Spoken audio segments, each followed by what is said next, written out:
The Muslims' holy month of Ramadan is expected to start on April 24 and will go on until the day of Eid al-Fitr on approximately May 23.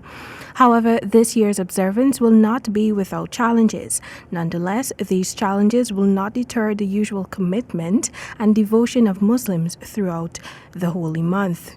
Speaking with Nightly News via telephone on Thursday was Shaikh Aleem Rahim, president of the Guyana Islamic Trust, who said that should the current 6 p.m. to 6 a.m. curfew continue, significant religious functions to commemorate the breaking of the fast will be called off. He added that persons may have to resort to breaking the fast at home. The second main activity that will be affected is the communal prayer that is performed night at the masjid.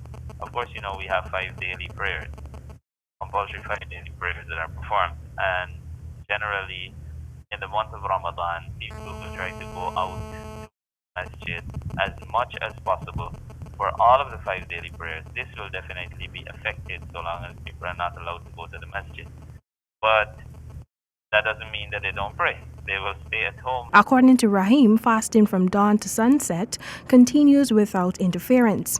Rahim narrated that though this is the first time in history mosque services will be called off due to an unprecedented cause, members of the Muslim community will adopt and seek alternative measures to sustain the traditions of Ramadan without defying the curfew laws. It's unprecedented for us because in my lifetime, and I'm sure in the lifetime of most of the people alive today, they haven't witnessed something like this. We don't know if this will last for the whole month of Ramadan or, the situation will change. But as it is right now, then at least potentially the first part of the month of Ramadan will be affected in this way. The guidelines coming out of the Ministry of Health say that people are to refrain from going to the places of worship and so on until the 1st or the 2nd of May. And so that will affect the first week of the month of Ramadan.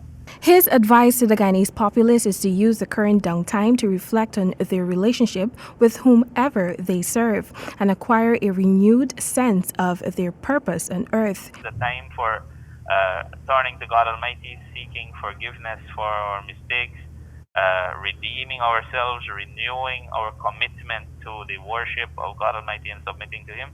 And this is the time for reflection and for doing all of this. If we reflect on what is going on around the world, we see that despite everybody being so busy normally with their lives and their schedules, this pandemic has caused the whole world to basically close down. Temika Rodney reporting for the HGP Nightly News.